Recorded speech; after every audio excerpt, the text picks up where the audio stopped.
Hi everyone, my name is Olivia Reynolds. I'm a PhD candidate at Washington State University, and today I'd like to share a little bit about what our group has been doing to transition a hands-on learning tool from an in-person to a virtual format.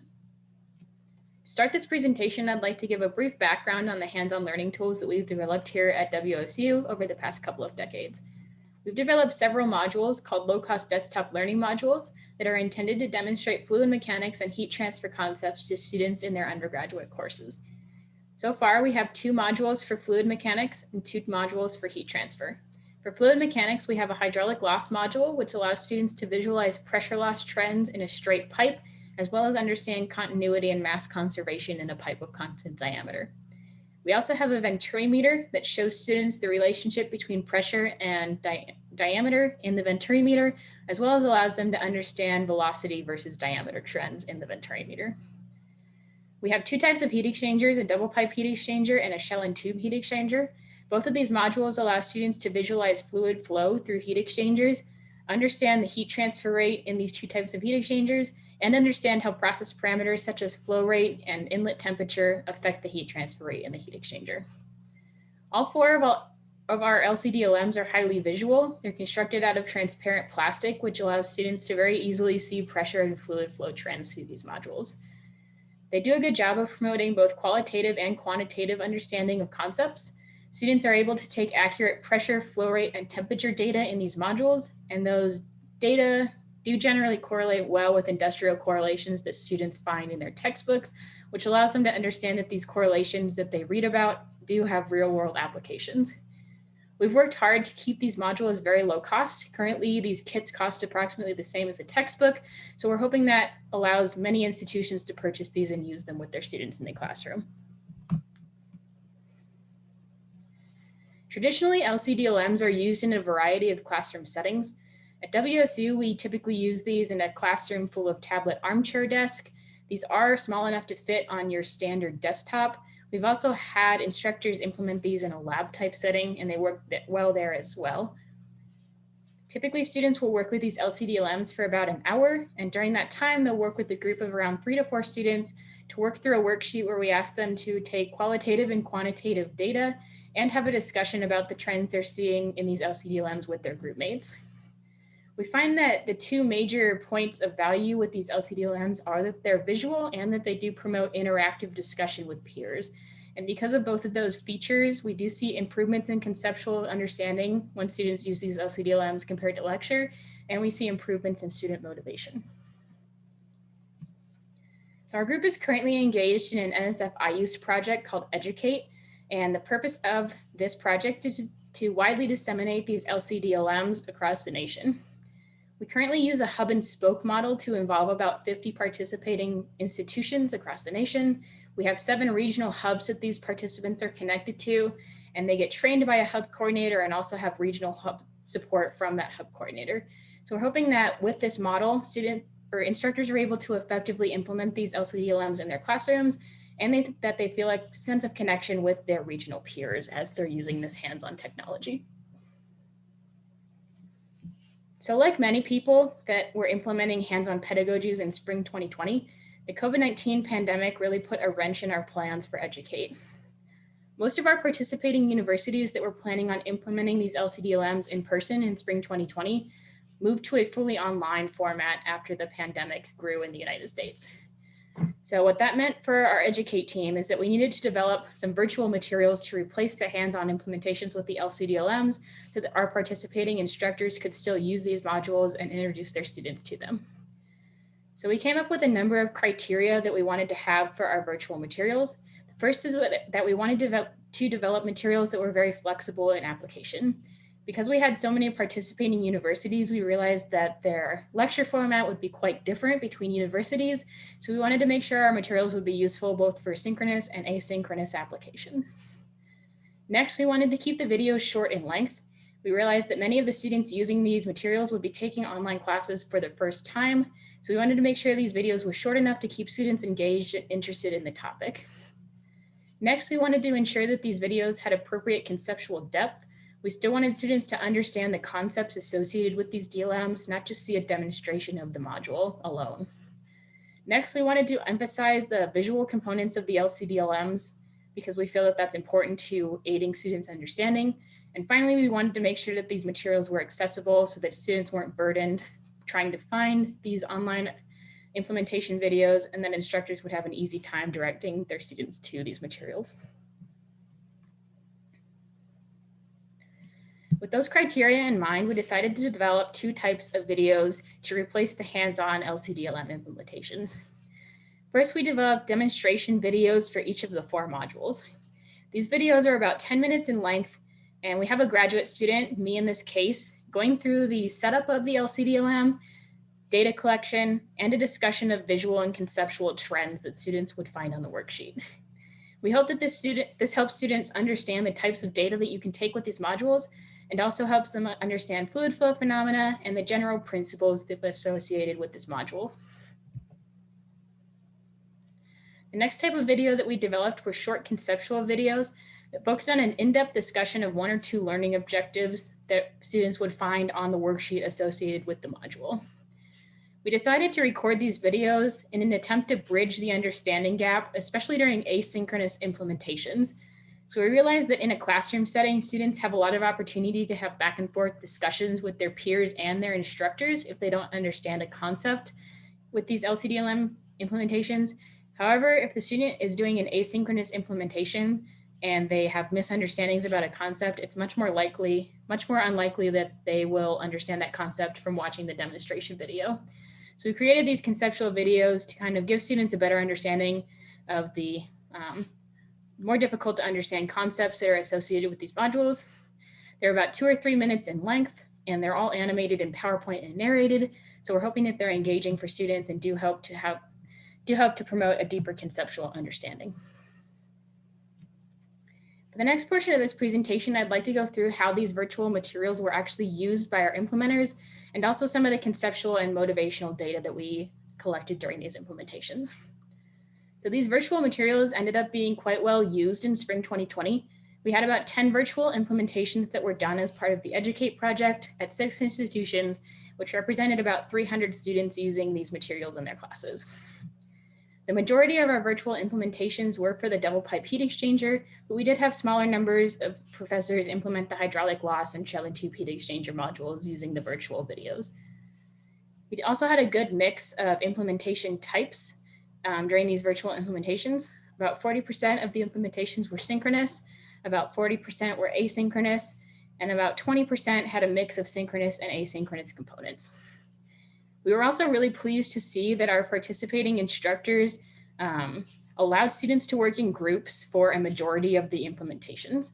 So instructors broke their students into breakout groups, or they set up discussion boards on their learning management systems so that students could still discuss the concepts that they were seeing in these LCDLM videos to promote higher conceptual understanding.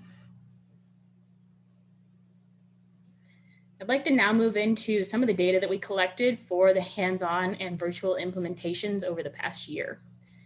As a part of this project, we do collect conceptual data for each module, and we do that by administering a pre-test before the LCDLM implementation that covers, has multiple choice questions for most of the learning objective concepts for each module.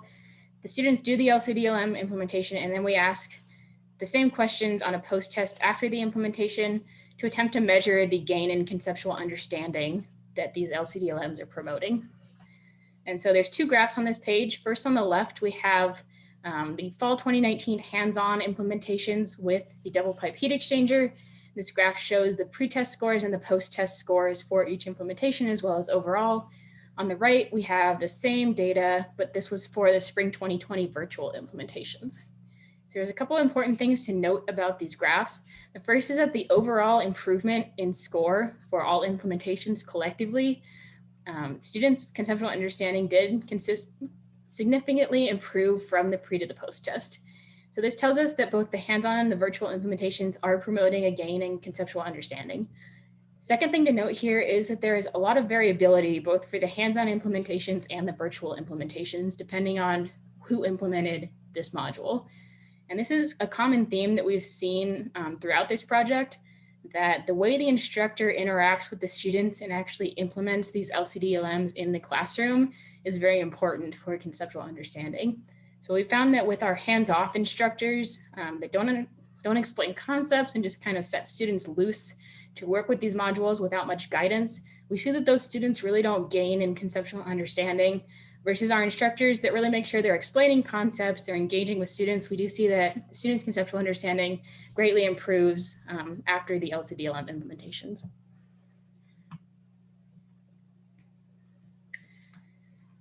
So the second piece of data I'd like to highlight is question by question breakdown of our conceptual assessments for the hydraulic loss modules. And so on the last slide, we saw that overall conceptual understanding does increase for both hands-on and virtual. And this slide shows that we also have an increase in understanding of individual concepts for some of the modules. The graph on the left shows an example online implementations from spring 2020. And the graph on the right shows the average from all the hands-on implementations of the hydraulic loss module that was done in fall 2019. You can see that for both of these implementation styles, we did see improvements and high understanding on similar concepts for both implementations. So you can see that concepts like velocity versus distance and the reasoning for that are improving for both the online and the hands-on implementations. And students do have a high understanding of other concepts such as pressure versus distance in a hydraulic loss, the reasoning, and the effect of gravity on velocity in the hydraulic loss.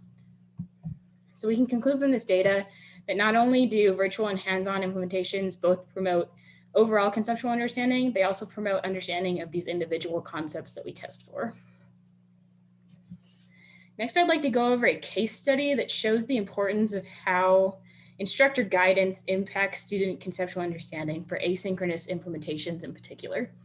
So we have two implementations that were done in spring 2020 here, and these graphs show the pre and post test results for the double pipe heat exchanger on individual concepts. So implementation 1 was done asynchronously, and the instructor instructed the students to only watch the demo video and to complete the pre and post test for participation-based credit. So you can see that students actually didn't understand these concepts any better after the LCD-LM implementation than they did before. If we look at implementation 2, which was also asynchronous, we can see that students did have a large increase in conceptual understanding for all concepts that we tested. And we believe this was because the instructor in implementation 2 instructed students to watch not only the demo video, but also all the short conceptual videos that we prepared for the double pipe heat exchanger, and he assigned credit based on performance on the post-test. So this shows the importance of the instructor instructing students on what they should be doing during these asynchronous implementations. We believe that students, because their credit was based on performance, they were more engaged with these materials and they were more motivated to actually learn these concepts rather than just watch a video and not understand what was going on. The last piece of data I'd like to show is some motivational engagement data that we collected for both the hands-on and the virtual implementation. We used AIChE's ICAP model to break engagement into 4 different modes: passive, active, constructive, and interactive. Interactive and constructive engagement are generally considered the most engaged forms that students can be participating in. And then passive engagement is when students are given material, but they're not doing anything with it, and they're not learning actively. And so there's 2 important things to understand from this graph. So first, when we asked students about whether they were engaged with interactive or constructive behaviors while using the LCD-LMs, you can see that for the hands-on implementations, more students self-identified that they agreed or strongly agreed that LCD-LMs promoted interactive or constructive behavior. About 70% of students agree that they were interactively or constructively engaged, versus only 50% of students self-reporting that for virtual implementations. We would expect this because with the virtual implementations, not all of the students got to interact with their peers and have back and forth discussions. So we understand why they felt slightly less interactively and constructively engaged during those virtual implementations. The second thing to note here is that students actually self-reported that they promoted or participated in passive behaviors about equally with the hands-on and the virtual implementations. And this is really encouraging to us because it shows us that even though these implementations are virtual, they are encouraging students to be actively engaged, which we hope is improving their conceptual understanding in these virtual implementations. So I'd like to conclude with a brief summary and some lessons learned during our transitioning of this hands-on learning tool to a virtual format. First, we found that flexibility of the virtual materials is really critical, especially if multiple instructors will be using these materials. Materials have to work for both synchronous and asynchronous implementations so that they can be effective in a variety of settings. Second, we found that instructor guidance is really critical during virtual activities, especially if those activities are asynchronous. If the instructor provides good guidance to students, they're more likely to be engaged with the materials and learn concepts. Next, we found that both virtual and hands-on formats can both be effective for improving both overall conceptual understanding and understanding of individual concepts for these LCDLMs. Finally, we found that hands-on LCDLM implementations do promote slightly more interactive and constructive engagement among students, but both methods are able to prevent passive learning, which is something that we're encouraged by. If you want more information about the Educate project, feel free to see our webpage with the link listed here. We have all of our videos posted there, as well as a general overview of our project. I'd like to thank the NSF for funding this project through an NSF iUse grant. And finally, thank you for listening, and I hope to see you at the live session for questions.